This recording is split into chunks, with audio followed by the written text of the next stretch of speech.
A New Earth by Eckhart Tolle. Lesson 1. The Flowering of Human Consciousness.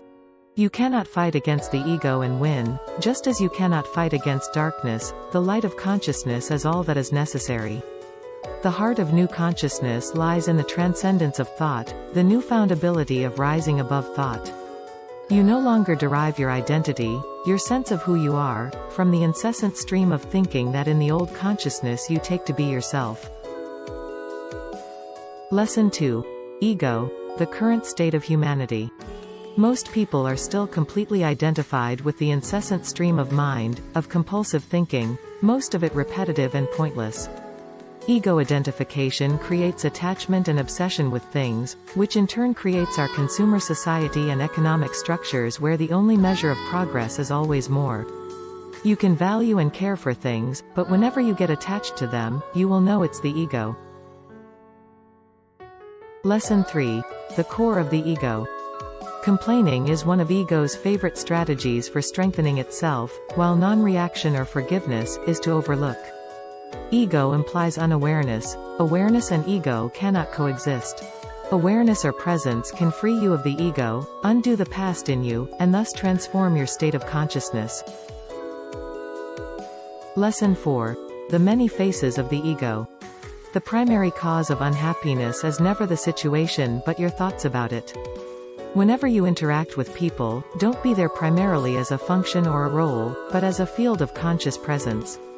All you need to do to become free of the ego, is to be aware of your thoughts and emotions, as they happen. Lesson 5. The pain body.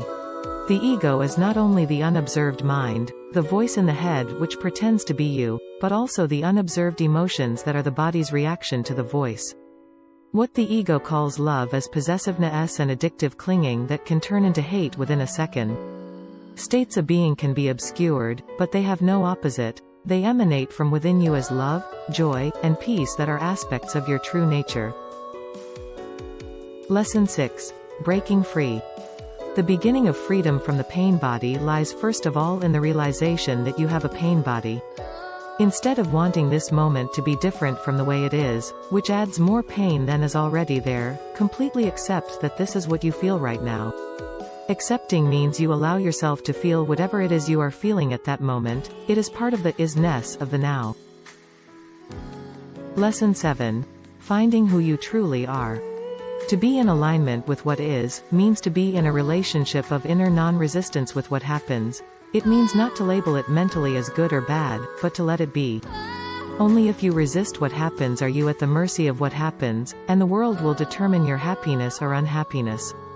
Non-resistance is the key to the greatest power in the universe. Through it, consciousness is freed from its imprisonment in form. Lesson 8. The discovery of inner space. When you are detached, you gain a higher vantage point from which to view the events in your life instead of being trapped inside them. When you are no longer totally identifying with forms, your consciousness becomes freed from its imprisonment in form. This freedom is the arising of inner space. Being aware of your breath forces you into the present moment, the key to all inner transformation. Whenever you are conscious of the breath, you are absolutely present. Lesson 9. Your inner purpose. Awakening is a shift in consciousness as which thinking and awareness separate. Instead of being in charge of your life, thinking becomes the servant of awareness. The great arises out of small things that are honored and cared for. Everybody's life really consists of small things. Greatness is a mental abstraction and a favorite fantasy of the ego. Every thought, every desire, every action or reaction, is infused with a false sense of self that is incapable of sensing the simple joy of being, and so seeks pleasure or pain as substitutes. Lesson 10. A New Earth. Whatever you cannot enjoy doing, you can at least accept that this is what you have to do. Acceptance means for now, this is what this situation requires me to do, and so I do it willingly. When you make the present moment, instead of past and future, the focal point of your life, your ability to enjoy what you do, and with it the quality of your life, increases dramatically. Joy does not come from what you do, it flows into what you do and thus into this world from deep within you.